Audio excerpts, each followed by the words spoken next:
looking at something really, really important. We always look at something important at the beginning of the show like this. Yeah, I got a mail, and I'm just going to be, dealing with the mail. Yes, I've responded, but I'm going to go a little deeper, on air right now. And it's not far-fetched. It is something that a lot of people go through in a relationship. I got. It says that it was more like in form of a question. Someone sent me this. Says I just turned 30, and I'm single. While all my friends are married, engaged, or seriously dating someone, I'm confident, happy, and have a great social life. But I'm starting to worry. There's not anyone out there for me. How do I continue to date in hopes of finding a serious relationship without seeming desperate? So I want to share on how to deal with desperation while you're single. How to deal with desperation while you're single. Very, very important. Now, the picture out there, from social media, Instagram, Facebook, the picture out there is that, look, when you're in a relationship, that's when you're happy. Our happiness has been ceded to the other person.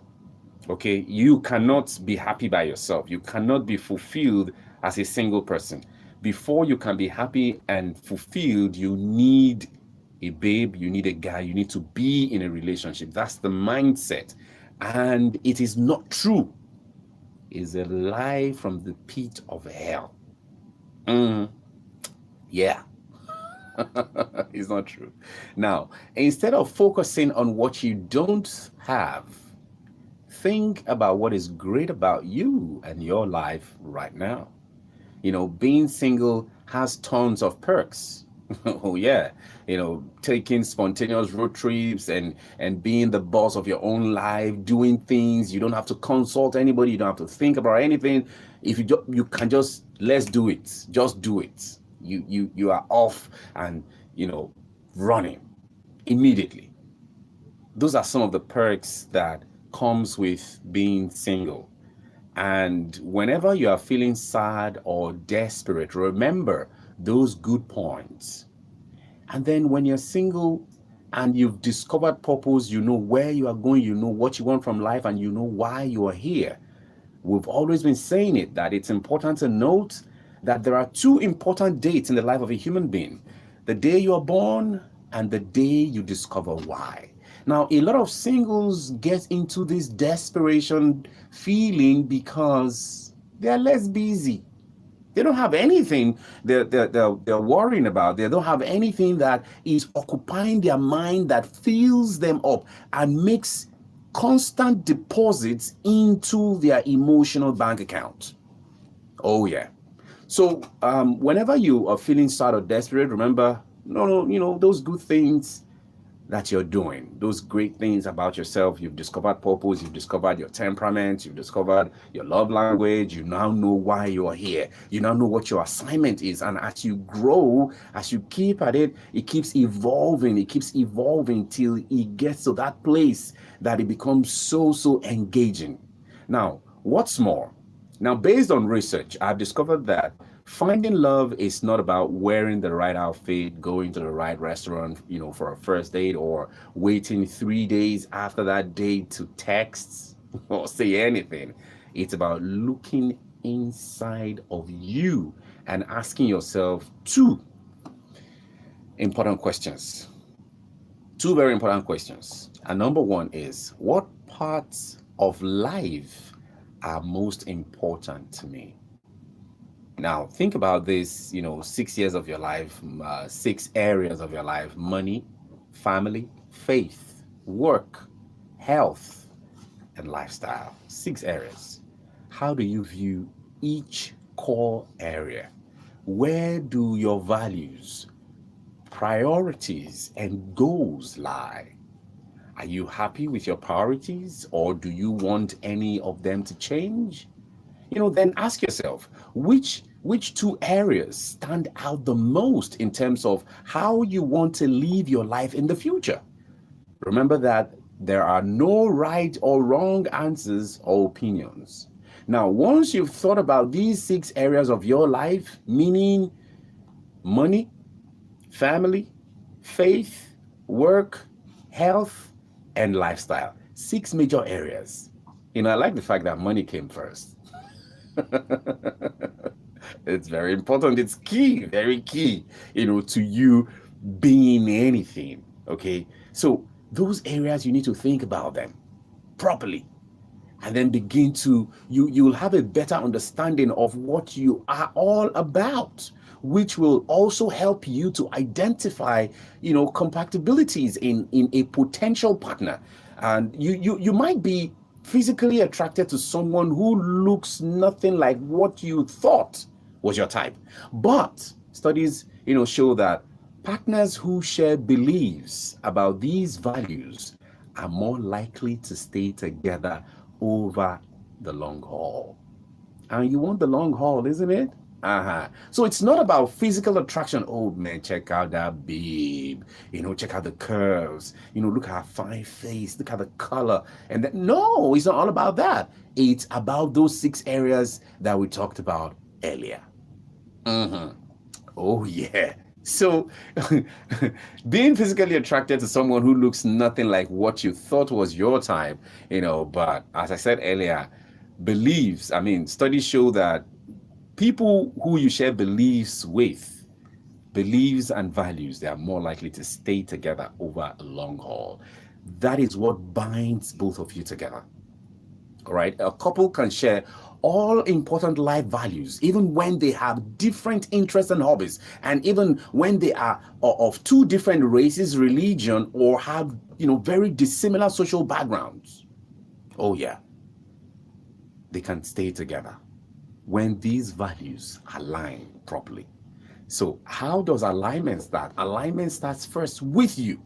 When you spend time to grow and to become better, when you spend time to make sure that you have moved from that camp of volunteer victim and you are taking your life seriously, your life and your relationship and the people you want to be with, and how you want to do relationship, everything about it, regardless of race, religion, or dissimilar background, there's the possibility that both couples can stay together. Now, question number 2.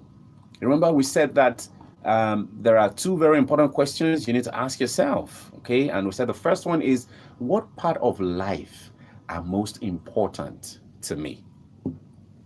And we said that the 6 areas you need to look at while you're asking yourself this question is money, family, faith, work, health, and lifestyle.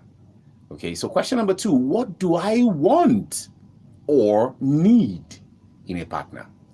Now, do you know that the right person would look like? Do you know what the right person would look like if you met that person today? Most people don't take the time to think about what they want in a romantic relationship or, in a partner.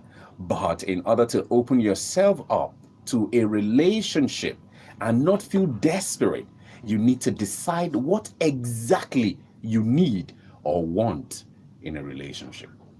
Yeah, defining the type of person you want to be with is a little, like making a shopping list before you head out to the grocery store or to the market. It streamlines the process, keeps you from making random or desperate choices, and prevents you from wasting time. Okay, the last thing you want at the store, at the market is, or just going around like, do I have this? Do I need this? Do I want this? When you don't have a list, a shopping list, what happens is when you go to the grocery store, you are thinking, do I have toothpaste?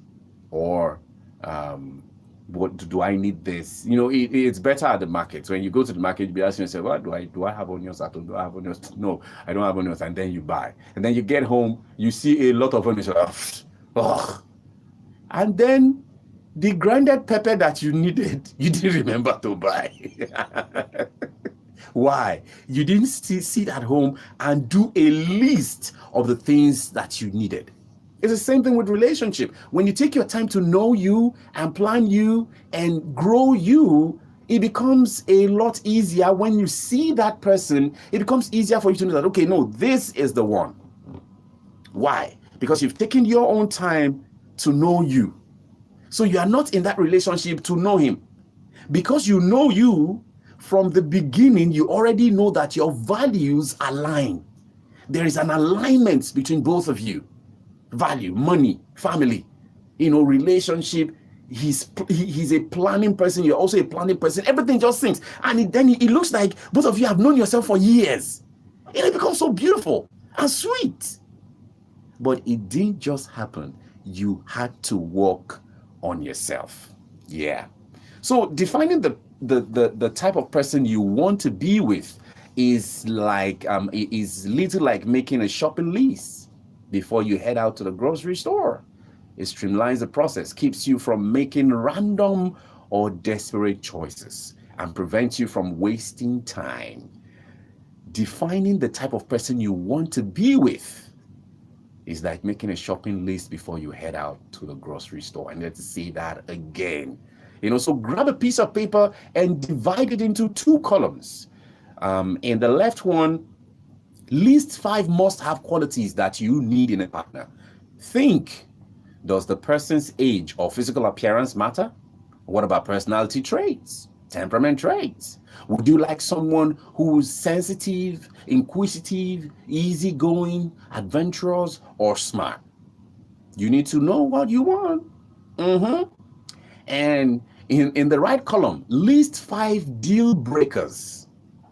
Maybe it's smoking, being in financial debt because it's transferable. If he's owing, you will not be happy. And because he's not happy, you too will not be happy. And before you know it, you are lending him money to pay off the debt. So it's transferable. So that's a deal. If he's a deal breaker, all right, he should fix himself. Having terrible manners or generally being closed-minded. There are people like that. They just will not let you in. No matter how you try, they are a closed book. Okay, so these are the 5 things that, as hard as you try, you just can't tolerate or allow in a partner.